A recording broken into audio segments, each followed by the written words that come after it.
Soon we're already back outside the rehearsal room. Taj is waiting for us back against the wall, looking bored. So not wasting more time, and we go. She waves her finger towards the door, trying to shepherd us inside. I hesitate a bit outside the door, so I'm gonna put the salve, the salve the doctor had given me on my eye wound. But tapping and pointing shoes against floor leaking through has me kind of stressed. I'll be here in a sec. I have to put this on. I wave the tube around to show Anya. She just shrugs and goes in with Taj. I do my best wiping my paw against my shirt before turning the cap off, biting off a little flap of aluminum, sealing the opening. The smell is coarse, but I push some out on my finger. Stand there huffing in anticipation of having to touch my fucking eye, but I bite my lip and press the stiff white salve against the skin. Sorely reminding me of when Awa and I tried to bake bread, but oversaturated the dough with olive oil. I also didn't expect it to be kind of warm. I rubbed as hard as I dared to let it sink into my skin without upsetting the stinging flesh to get it over with. As I put the tube back in my pocket, I blink a few times to get the feeling of a year's worth of eye gunk build up to subside. I think it may be hurting less already. Should thank the good doctor next time I see him, which is hopefully never. Had a chance of that being a dancer. Of course. Gotta go in.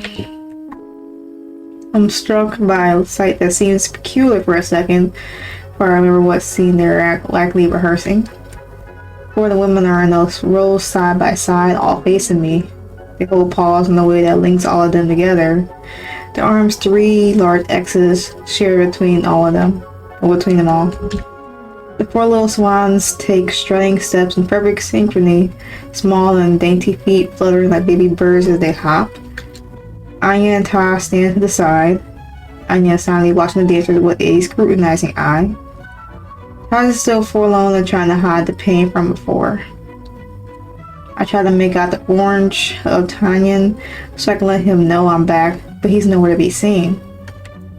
Actually, he's not the only one who's absent. Can't see a single man in here. I'm pretty sure there were more than just he and I before I left. I hang around the side of the entrance, not even sure if I'm supposed to be here anymore. See that the little swans are now essentially marching in place, with most of them their arms tense as they prepare to disengage from each other. As their paws unlinked, they each curl their arms as if holding a baby and then swiftly transition into an ribski. Anya rubs her nose when they go down on the knee. They barely have time to get up before she breaks through the magic of the music. What are you doing, Sophia? And also the quartet Grey Wolf lines her eyes. What did I do wrong this time? Her voice is shaking, but from the way her mane bristles, probably from holding back anger. You know very well what you did wrong. You call that a passe retiree? I don't know if I said that right. I did it perfectly. Oh, really? Show me. The wolf sighs, but gets up on the toes of one shoe while bending the other leg into a triangle. The tip of the raised foot horizontal to the supporting one's kneecap. Really? You can't see what's wrong with that yours? Wait. The mistress holds up a paw, blinking the entire room in her presence. Only sound is the dancey des petits si. Yeah, still playing from the speakers. She turns her attention to me, as do everyone else's. The sun spotlight of their eyes makes me heated. But not as much as the wolf must be, still on the tip of her toes. It's impressive that she hasn't started shaking yet, or fallen over completely. Let us give our newcomer a chance. No. You can tell us what mistake Sophia is making with her passe retiree. The knowledge of every single ballet step dances out of my brain. I managed to close my mouth that was hanging agape, at least. I know what's wrong, even having spotted the mistake during their dance, but now it all looks wrong. Only everyone was staring. If only I wasn't put center stage like this. The seconds drag on. Picture myself getting up on my toes with one foot, just like the wolf did. Picture my other leg bending itself into the triangle, resting the side of my shoe against my kneecap. I picture it being diagonal to it. She needs to hang her foot downwards. Correct. Anya's expression doesn't lighten up entirely, but her shoulders loosen a bit. At least someone knows the basics. Sophia manages to not let Anya get to her even further and shifts the joints of her foot to dip the shoe diagonally. She bites inside her cheek as she takes in the difference of the positions before finally lowering down and sitting on both feet, still a bit shaky. Good. Both of you. She cans her head to me and the wolf. We must always realize our mistakes. Always become better. And when do we realize our mistakes? She pierces the wolf from behind the spectacles. We don't make them again. Yes, mistress.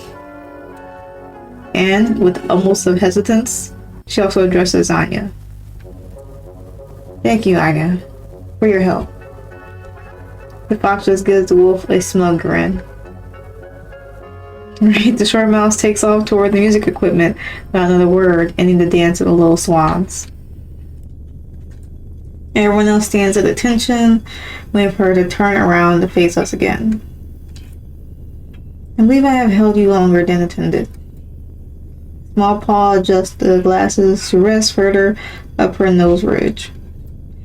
But you already know that the boys will always have it easier. Shorter days, longer breaks. Feed them better conditions. No one says anything. I can feel the silent camaraderie between these women. Even though certain people tend to cause friction. I can't tell what the expression Nanya is holding means. Abused? Ultimately their group, a whole. It's cruel to let me be here without them, to let me be an outsider looking in. So go on frolic or whatever it is you do when you're not here. Our group gives her a thank you and quickly start filing out. Make sure to step out of the way so I don't get stampede. I know I'm not supposed to go with them. Misha's keep me tethered in place with unblinking eyes set on me. On the way out, Taj gives me a small wave and even smaller smile. While dancer leaves, the rehearsal room is left in an eerie stillness. Misha whips her head back, snuffs the last of me to the center of the room. I pull the paws out of my pockets. She holds out the green pair of pointy shoes for me. She must have retrieved them as she turned the music off. Try to see that the other one has been prepared as well.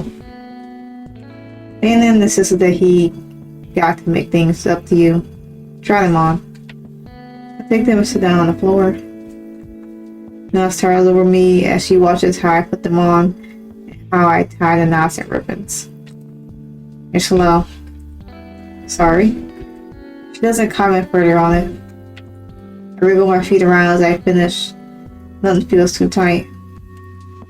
And then again, I try them out by doing a few, bending my knees as far as they can go from the sides of my hips. After a few days as well, I know that they're right, actually. They're perfect. I can't keep the glee out of my voice. Good. Now strip. Oh. Okay. What? Nothing in her face shifts. You may keep your underwear on. Why do everyone want my clothes off all of a sudden? But she must have reasons for this, sorta. I recall the doctor has said, only wants what's best for us. I reluctantly cross my arms to grab the bottom of my shirt and pull over my head. Then it falls to the floor beside us. She feels like undressing in front of her mom, except she's as far from mine as one can get. Being alive, for one. Misha doesn't try to hurry me along, she just keeps studying me as I struggle to get the pants legs around the shoes. And then I stand there, No things on my body, a pair of pointy shoes and briefs. The heat of the dancers' bodies had left with them. The chill air is making my nipples harden. At least with this cold, my balls are less noticeable throughout the thin and worn fabric of my underwear as they shrink due to the temperature. She starts to slowly walk around me, a knuckle to her chin. Her brows furrow as she focuses on my legs. I resist the instinct to turn around as she disappears from view. Imagine the entire group of women in the door opening behind me, giggling and taking pictures. Finally, she reappears on my right. I never really enjoyed being without clothes on. In school, we had mandatory swimming lessons in the local pool during late summer or late spring. Awa had told me it was like swimming in trash, notion of chlorine and piss. I had no choice but to believe her. And there I went. Couldn't take it. The idea that everyone were going to see all of me. Misha sees all of me. I'll make a personal training regimen for you this evening. I don't think the same one the other men follow will be to your benefit. Oh? Is it because you were smaller, proving that you're a rat, Sid? You're going to dance on point. They dance with flats. It's as simple as that. It does make you feel better, at least as much better as I can muster under current circumstances. I can think of a few things more awkward than standing almost naked in a cold room with an old lady. It sounds more like our thing. I want you to dance now. I stammer with the lack of clothes. Now? Like this. She was already on her way to the music equipment. I hug myself tightly while her back is turned to me. She digs through a plastic box of cassettes and CDs. Aha! She holds a bundle of CD cases all wrapped together in yellow tape. Black marker scribbled on it to signify what ballet they belong to. Nestling two claws through the tight spaces between the cases, the tape bending on top and bottom, she pulls out with a huff, or one out with a huff. I think this may be a good one. Do you know why Esmeralda? And what part am I particularly wanting you to perform? I nod solemnly. She means the solo of the titular character, Esmeralda, dancing with tambourine. It's fairly technical already and requires further control, yet as tambourine is part of the performance and music both. I have danced to it before, but I already know that I struggle with lifting my leg almost entirely vertical to my torso. Misha seems to take my nod as affirmation, however, as she puts the CD into the player with a soft click. Her index finger hovers over the play button, waiting for me to get ready. I peer around the room for where I may find a tambourine, but she stops me. We can skip that for now. So make sure to still do the correct movements with your arms. Okay. I cross my legs, the right one over the knee of the left. My left foot firmly planted on the floor, the right resting on the toes. Crochet devant. My right paw finds its way to my hip. Finally, I raise my left arm up in the air. Imagine the grip around the invisible and mute tambourine. I hold the position in nervous anticipation. She presses the button. As the first notes bellow out of the speakers, I flick my tambourine paw and let them meet the other in front of my navel. In the same swift motion, I go up to the tip of my toes on both feet with a jump, staying in the way that makes an A out of my legs. A reveille? Yeah. I'm trying to work on the pronunciation, but yeah. I swing my right paw up in the half U, and with whatever confidence I can muster, I seductively punch the tambourine straight out. Trying to hold the mistress' gaze again, I have to do it seductively, almost naked, and nervous is a hard sell. I'm relieved from the blank nothingness in her eyes when I raise my neck to look into the far distance, going up in a passé reveille. much like the wolf had done. At least I had my foot angled correctly. I dread the way my faults will become apparent as already as I relax my left leg. Here comes the kickoff. Stretching both my arms up in the air, I kick the left leg as far up as I can go to follow the tambourine. I wince in both indignation and pain as the tendons of my thigh twist. It locks just before I can fully stretch the leg out. If I held the instrument for real, I wouldn't even have grazed it with my toes. The same moves are made again now. Crochet devant, reveille punch, and upper gaze.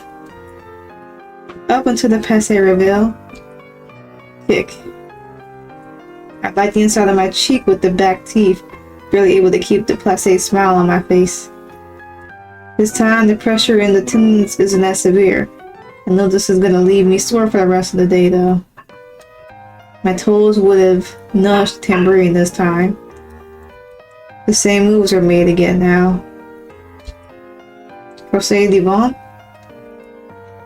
reveille punch, knuckle gaze. Up to the passe reveille, kick. I will rotate my thigh, flinging the leg several degrees out from where it should be. It lets me kick higher, but it would miss the drum by a long shot. My tail snaps without grace to steady my body. Trying to shake off the mistake, I briefly step into fourth position, slap my paw against the tambourine before swinging my arms to give myself momentum. I take off to slide along the floor to the right in the pirouette, surprised at how sturdy the new shoes are. Without them, I would have spiraled out of control.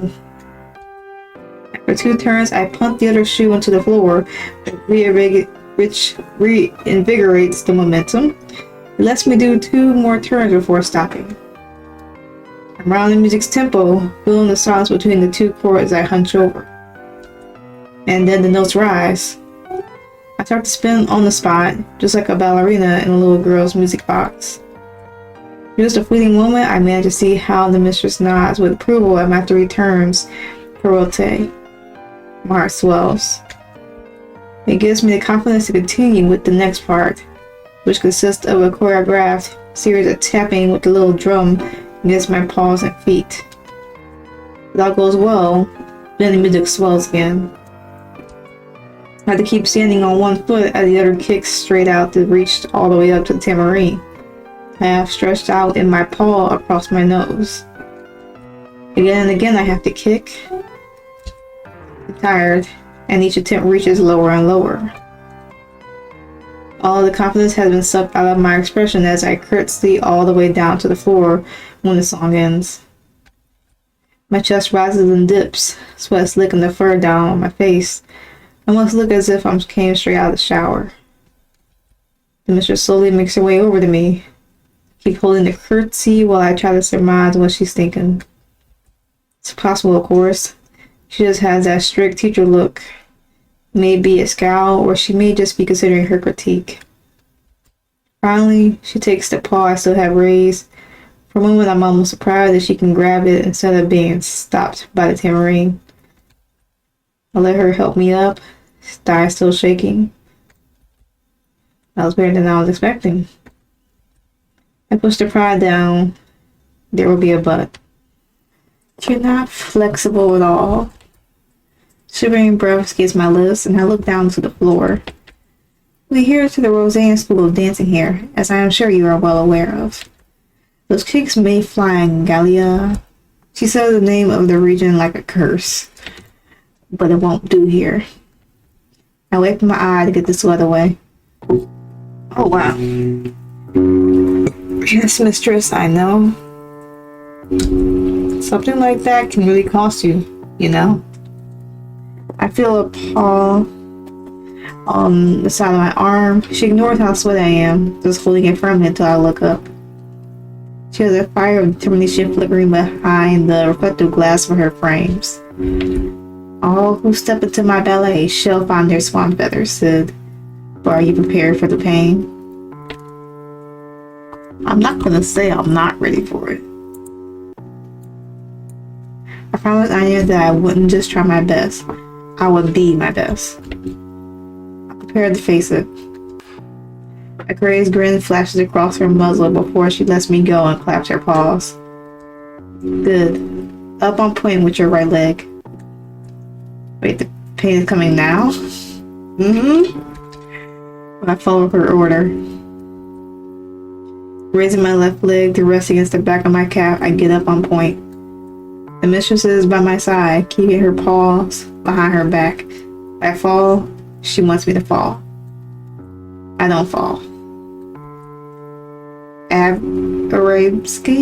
Arabski? She barks the order out in the military fashion. It's enough to make me immediately do what she says. With my arms stretched out, left leg behind me in a straight line, I look like an ice skater frozen in motion. Then I feel her cold paws grab around the inner part of my leg, all past stroking the muscle underneath. My crotch shivers as the paws trail further up, almost reaching the curve of my ass cheek. There is no sexuality to the situation, and she is an old woman. Not exactly my cup of tea. But the sensation of a soft touch there makes memories of her of other encounters run through my head. But the grip becomes firmer around my flesh. I try to shift out of the grass, but I only wobble on the shoes still touching the floor. What are you doing? My voice comes out as shaky as the muscles in my leg having to support my entire weight on just my toes. I can't even force my free foot to plant itself against the floor. Somehow the little mouse is holding me, forcing me to be airborne. Pain. Pain, she says. I cough in shock when she starts to slowly push my leg upwards. The arm of a clock going from 9, ticking forward, upwards. The room starts to spin around me, vision growing hazy as the blood circulation slowly gets cut off as she pulls and pulls and pulls. She uses me as a wooden mannequin, snapping pieces of me into place, molding me into the perfect reference for the idea of a sketch in her mind. There's popping sounds coming from my joints, but they aren't wooden. They're wet, crackling bone and muscle and sewn and tendons, stretched apart from each other, thinning out, weakening. I think she has gotten my leg to 11 o'clock now, but I'm running out of time. Everything stings. She's butchering me. Something gives. All thoughts, all emotions are shot out with a crack, all except the pain. I can't hear, see, or think. There's only pain. There's something at the back of my head, a scratching trying to claw its way through it, but pain is a deaf roaring storm. What is me? The eye is slipping. I feel his paw on my leg, the heat radiating through the rough paw pads. A rush of repulsion surges through me. You're like a doll. He tears me apart. Stop. I collapse to the floor through cold fingers spasmically grabbing at me. The world is red all around me. This stinging runs through my entire body like I've been cleaved in two. It culminates in the joint between my hip and left thigh. It feels hollow and iron hot. I try to get a hold of it with my paw, but the pain filling that hollow has me dry heaving instead. I can barely see through my burning and glossy vision. She shifts before me, a shape that twists and contorts, short and tall and wide and slim, with anger and pain. Slap wildly to escape. She retracts her paw with a hiss. Told you there would be pain. What pain is this? but you did it. I shut my eyes hard, black eyelids turning crimson. I opened them again. Mistress looks tired, rubbing her knuckles where I had slapped her. I can feel the eyes vibrating in their sockets, fear forcing them wide open as I try to crawl backwards away from her. She sighs. It's over. For now. Okay. The cold, the stinging joint spreads to my chest. For now. I can't do that again. My voice comes out as a child's, but I can't help it. I'm petrified at the thought that she'll do that to me again. It took all that for your leg to bend straight up. Yours can do it by themselves, without complaint. Fuck this. She's fucking crazy. You broke my leg. That gives her pause as she peers from behind her frames at my cracked leg. It's not broken. Don't be so dramatic. What do you mean it's not broken? I can't move. You did crawl just now. I did do that. Still all messed up. Now I sound like a sulking child. Then goes the nurse. I told you there will be pain. There is pain. And there shall be more pain, but... She holds her index finger up as a shushing sign, even though I wasn't even trying to say anything. Or she holds it like that to mock me. A crude fast... Okay. What she put me through. We did manage it. With more of my help, you shall be able to do it just as easily as everyone else. Her so-called help will be better suited for a medieval torture dungeon. No one of the others, even Anya, feared her. Mouse makes it as if to leave, so I scramble on the floor to get out of the way of her sharp heels. But she stops, peering down on me before continuing. You need me to succeed, and I need you to succeed. We are both rodents. The whole world is in pain. She whispers something under her breath. I don't know if I catch it. Maybe it's in another language. Then she's off, leaving only a trail of footsteps in her wake. I'm frozen here on the floor. I don't know if I can get up just yet. I can't remember if she told me when the lunch break was over. At this point, I just want to go home. With my inability to get up, I can at least assess the damage done. Sucking in the harsh breath, I twist my torso to get a good look at the hip and thigh. I brush parts of the floor aside to thin it out. The whole patch of my skin is deep purple color. Something in there must have burst, which would explain then both the color and the pain, still playing a fierce drum solo. Just suck it up. This is ballet. Despite the terror the mistress fills me with, deep down, I know she's right. I need her. I have to be able to stretch my legs that far back. I have to happen. Pain simply is the price. So I get up. It's almost impossible. A battle against gravity and my own weakness, but I fight it until I'm standing more or less upright. I picture her in front of me. The way she was before. The image I have hammered inside the walls of my mind so may never slip away. A reflection of me, but always more than I am, more than I ever could be. This is all for her, this dream, our dream. I can never undo that night. I can never forget that night. I can never make that night right. This is all I can ever hope to do. If pain is to be my punishment, if pain is the price to be paid, I will take it all. My legs, my toes, my heart, my soul. I will take it all. Silence. I tried to conjure before, but this... I choke. My mouth moves on its own. This is my true contract. Dream shall become reality. I will take it all. I wait. Nothing happens.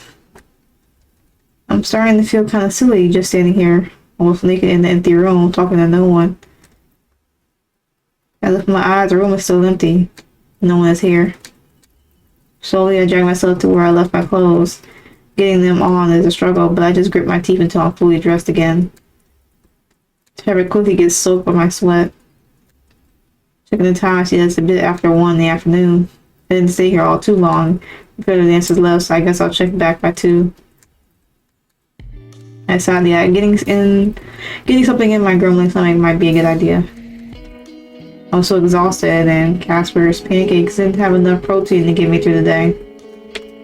I was on my way to the corner store I worked at before, stopping in my tracks. In my excitement, I hadn't even told my boss that he was in fact no longer my boss. Going there may no longer be an option in case I ran to the pig.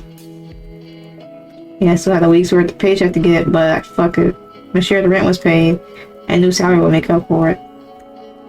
So I walked around the block for a while. Nearly explored around the area despite working there. Every day I just rushed to and from the bus, and I really wanted to spend my precious time around the store when I didn't have to. I found a little cafe serving the local cuisine. Seeing that they have that. I decided that the soup may be easier to get down than something more solid.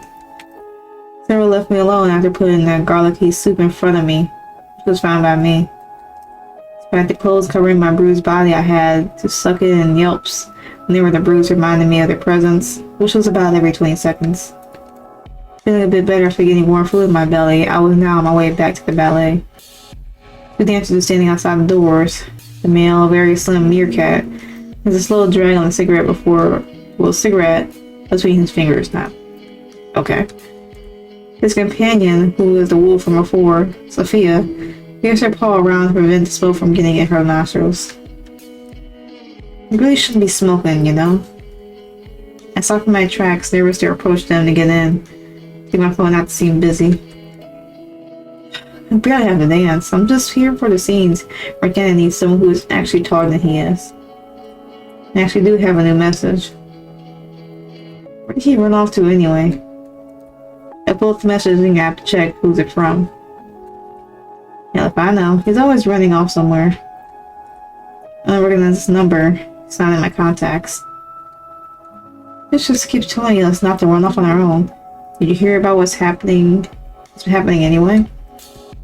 Press number to open the chat. You mean how people disappear in the city? You don't think that would happen in this area, though.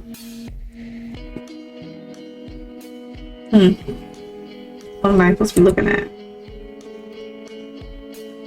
Are you free? It could be anybody. You don't even care about all that.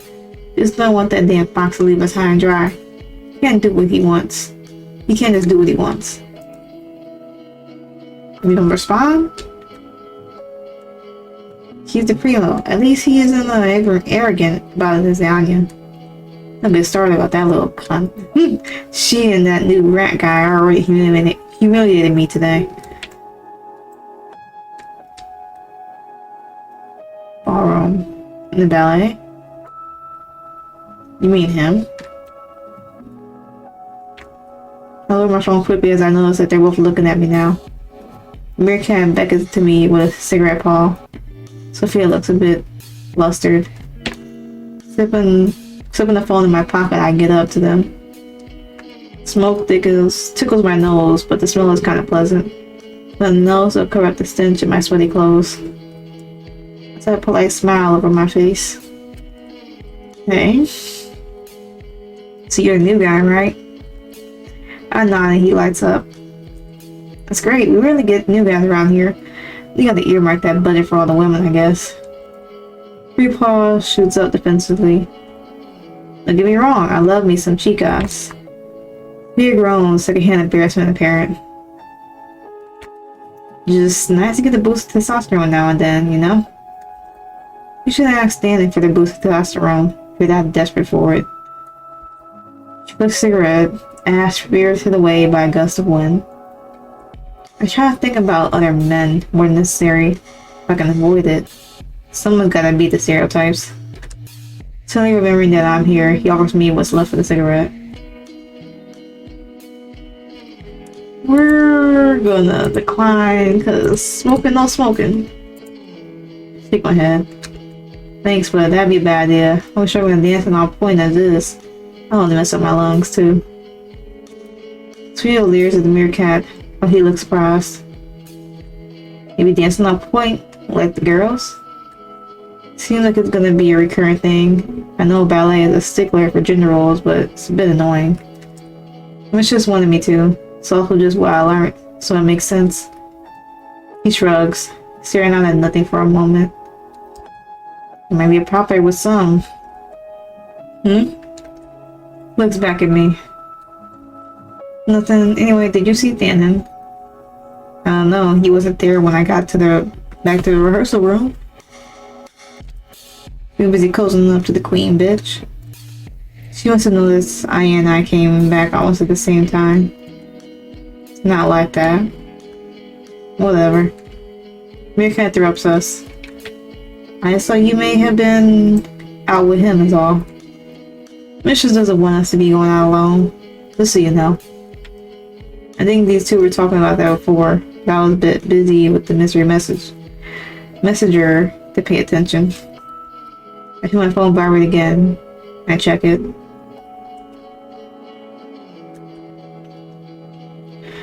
Who even is this person?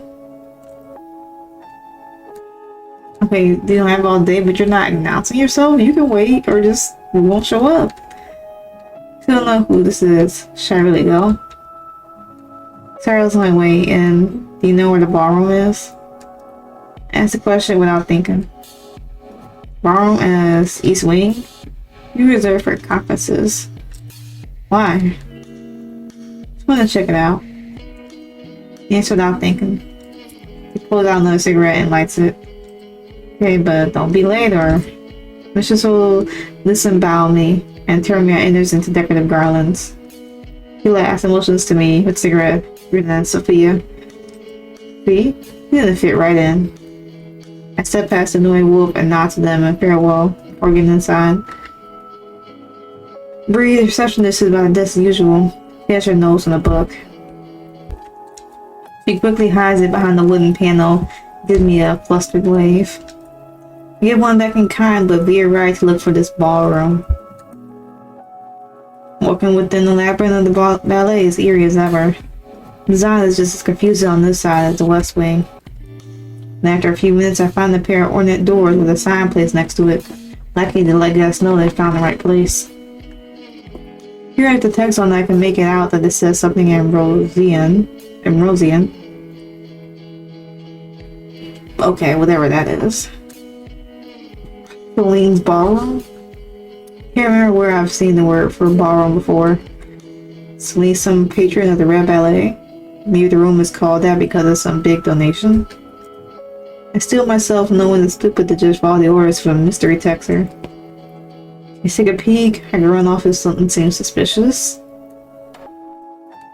Gripping the heavy door, I pull it open a little bit. Inside even more auspicious than the entrance to the ballet stage, as if I happened upon the set to a Reagan-era movie. The lit chandeliers lap up the midday sun shining through the windows, refracting across golden carvings of the wall. With a few very wary steps, I sneak into the room. Who's saying finally? Fuck. Turning around, I realized I had missed that someone was sitting on a bench by the doors. Misha is spread across the bench, arm resting across the backrest, and his leg lazily spread out, take up almost the entire width of the seat. I had a feeling it was Misha, but I was like, nah. That was right. Fine, you never show up. I shut the door shut after myself. We were almost at eye level now that he's sitting down. Almost. I wonder if I should sit down with him, but there's not much space on your side. Here it is between... Yeah. I was out for lunch. Sorry. Misha's eyelids fall down, his chin dipping. Are you eating well? Misha shouldn't include a diet plan with your training regimen, but she may not have time to finish it yet. On the cafe near the ballet, they have soup there. It's really nice. He struggles to open eyes again, but he smiles with approval at my choice in food. Sounds like a good pick. Maybe I shall try it. It feels like I'm waiting for something. Is he going to acknowledge that the last time we were together, I still had... Okay. He regards my shift in mood, claws resting on the back rows, clack in succession, playing a contemplative monotone scale. Are you alright? Misha was going hard on you already. She almost broke my damn leg. Rubbed my thigh instinctively. He's wide awake now, trying to get a good look at my leg. What? Super, she could not wait even a little bit. He gets up, the bench tipping forward with him before snapping in reverse as he kicks it with the back of his leg. Where I know it, his huge paw envelopes my wrist, warm paw pads pressing through my fur. I recoil, yanking on my arm out of the grip as repulsion surges through me. His paw hangs in the air, concern and hurt scribbled all across the face. Does your arm hurt? Forgive me, I did not realize. I relaxed while rubbing my wrist. Why did I react like that? Where was I had seen on the other side of that door? That stood me on the edge after that whole thing. Was that even real? Hadn't found anything with Taj. I had to wonder if I really, mentally right with all the stress weighing me down. Can't barely be confronted with the hurt I made Misha feel. I just stared down to the floor. No, my arm's fine, sorry, surface day is a bit overwhelming. I see. He retracts his paw, kneading his chest through the suit absentmindedly. At least let me serve as a distraction for a while. Keep your mind off the unfamiliar. Respite from everything does sound nice. I'm not sure we should understand that he is part of the unfamiliar. However, something still nags in the back of my mind. The way everyone have reacted to our relationship is definitely raising some flags. Swallowing down the guilt of upsetting the bear with a gulp, I glance up at him. Clearly he's trying to put on a happy face despite my violent rejection of his help. The smile is a bit strained, and he has trouble looking straight at me. He doesn't seem like someone who is just using me. Someone using me would not be so concerned about me being hurt. Someone using me wouldn't have waves of anguish lapping over his visage or being spurned. Misha's eyes widen a bit as an idea starts forming in his head. I know what we can do. Come with me. He moves to take me by the paw but stops himself. Instead, he just waits for me to go along with him. I do. Our steps echo throughout the sparsely decorated ballroom. Soft clicks coming from an overpowered by the clumping he produces. There are deep beats reverberating between the walls. Step at the far side of the room where a black grand piano stands on a raised platform. His fingers dance over the lacquered surface. It reflects us. Our sort of muzzles peer back. The ruler's reflection is eager to meet his eyes as they swim in black void. A little bit of the anguish is replaced by wistfulness. She's not really good at this. Good at what? Piano? The reflection chuckles. Black gums are barely visible anymore. Even though I am mostly just a patron of the arts, I know how to play. One of the few things I think I'm quite good at, actually. It's hard to tell, but I think he looks away for a moment. No, I mean this. People, I suppose. Takes a moment to continue. Fedorov. If Fedorov gets everything, anything that they want. I was surrounded by every single thing I could ever think of. An equal amount I wouldn't have thought of. A box of toy cars as a child could pay for a real one. A good car at that. It's difficult to imagine him like that. 5-year-old making vroom vroom noises as he makes the tiny cars race each other. And when I was old enough to drive, I had a whole garage of the real deal, then a yacht, then this. Reflection moves his arms outside of the view. Black surface doesn't extend far enough to encompass it. I did have to beg a little for it though. My father does not care for ballet or music, anything pretty really.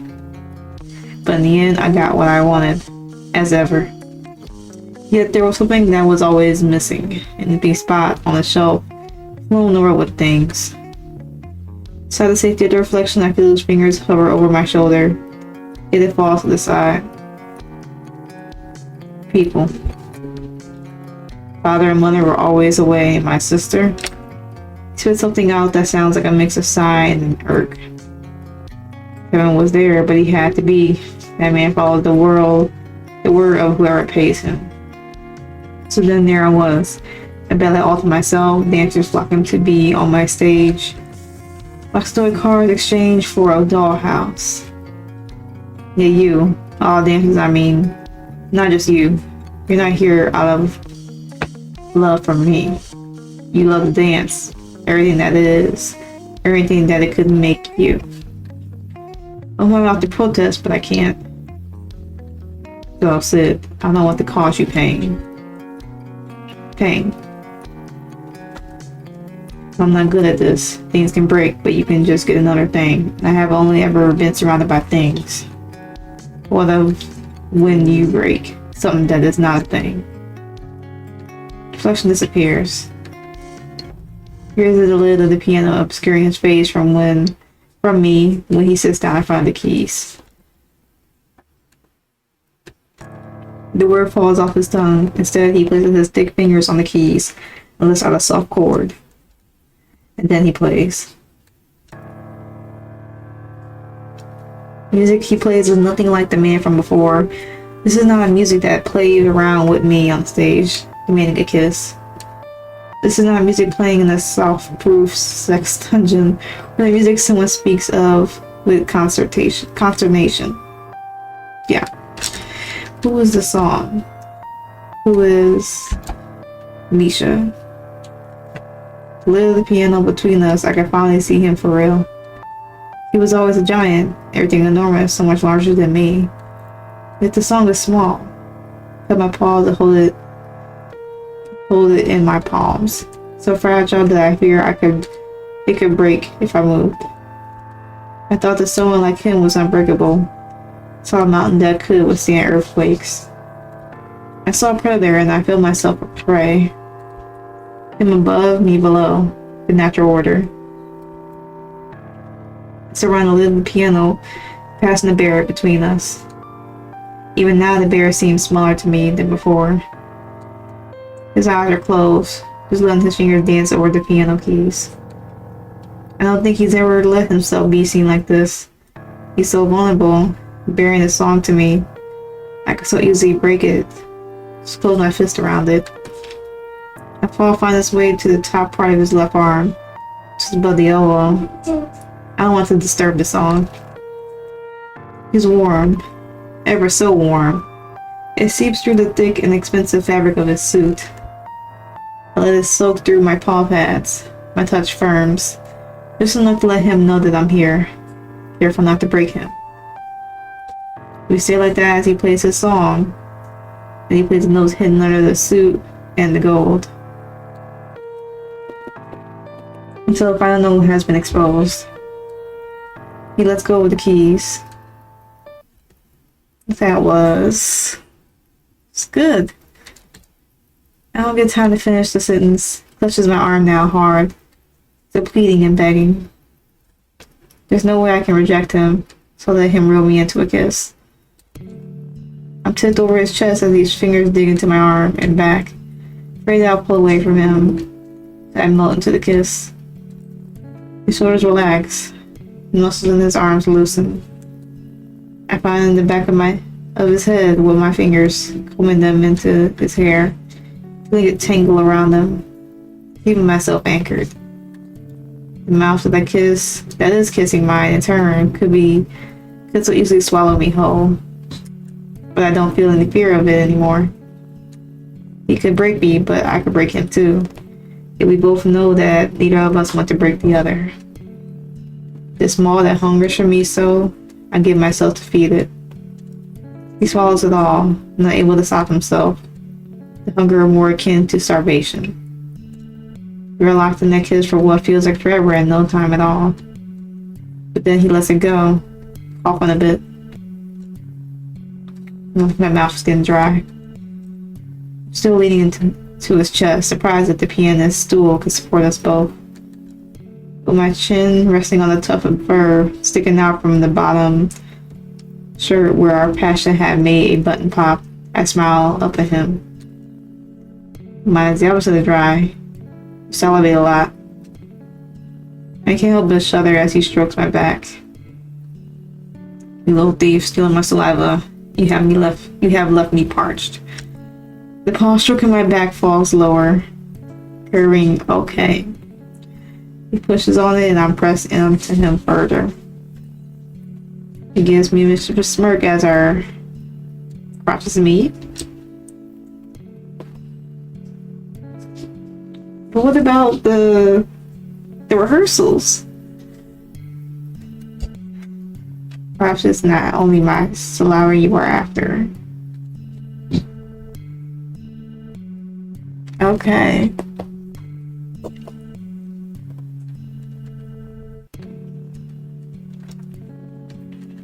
Maybe what we did was enough. Maybe. Train him. Oh, hold on. I guess for the, yeah.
Hmm.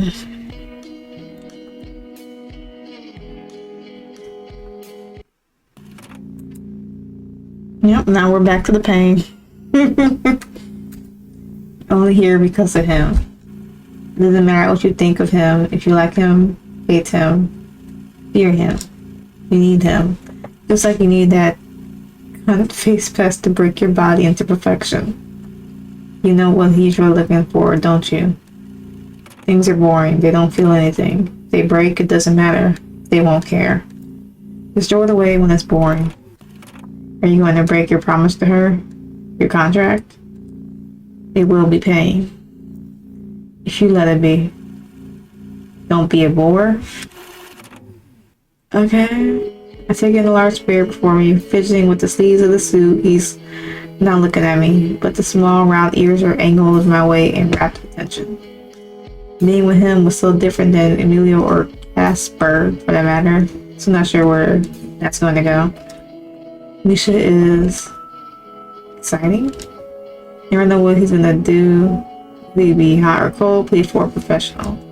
Snapping the cufflink for the third time, the large nose scrunches up. His eyes are moving again, moving away just a few millimeters down. Let's go with the sleeve and looks up eagerly at me. Beautiful, oh, that's sweet. He meets my words with a deep scowl. Never mind. Sounds weird now that I've said it. He's a grown man, huge chubby bear, but that's what I'm seeing. I think you're beautiful, the way you look, the way you feel, the way you play that piano. It's beautiful. Misha rubs with the cufflinks, no idea what to make of what I'm saying. You're peculiar, Sid? Makes his head wildly, the pomade in his hair, the only thing stopping it from coming undone. I'm the one who was supposed to call you beautiful. Are you mocking me? No? From my eyes before rushing over to the bear, his head leans back like he's afraid I'll slap him. Not that I could reach those cheeks puffed up in indignation. So I link my paw with his. Tentatively, he lets me hold it. If you don't want me to say that, I could call you handsome, suave. He snores, but the fur on his cheeks is no longer standing straight out. So it's probably better, a bit more masculine if anything. I roll my eyes at the display of a lack of confidence when you think that he's something he will be in need of. Fine, you're suave. Okay, Misha flips our paws around so that his palms are firmly pressed onto mine. He pulls out with the left arm. I follow the motion with my own until we point to the ceiling. His feet start to move.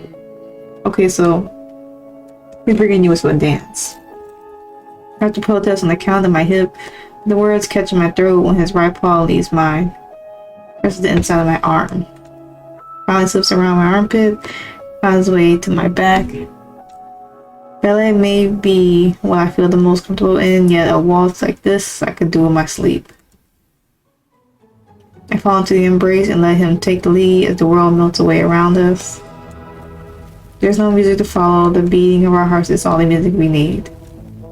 Looking into the deep blue eyes, I mesmerize. I want to be reflected in them forever. A few times the paw on my back starts to make its way lower, but he always stops himself. He turns me under his arm in a twirl. I get onto the tip of my toes. Kiss him, but stop. He's looking to the side again, my own reflection gone. He's asking me to dinner, so yeah. I'll answer his question. I don't think he is asking me to just go eat. Oh, my back tightens. Oh, shit.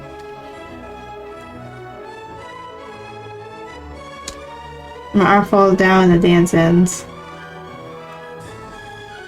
Yeah, why? For one, he tries to get back to the dance, but he quickly realizes that the magic has passed. While I was coming back from Rosia next week, he has been away for business since 2 months ago. I thought it may be fun to have someone along. These dinners are always so droll. I'm in a way to entrench in this web of family dinner. This sounds so official. Misha takes the paw off my shoulder blade and steps back. Don't be boring. Never mind, you have to get up to speed with the other dancers. Swan is coming. He almost fumbles as I jump onto him. Legs lock around his midriff. When he sees my grin, he folds his arm around me tightly. Yeah, I'll go with you. There's a kiss. And scene. Bright. Oh, so bright.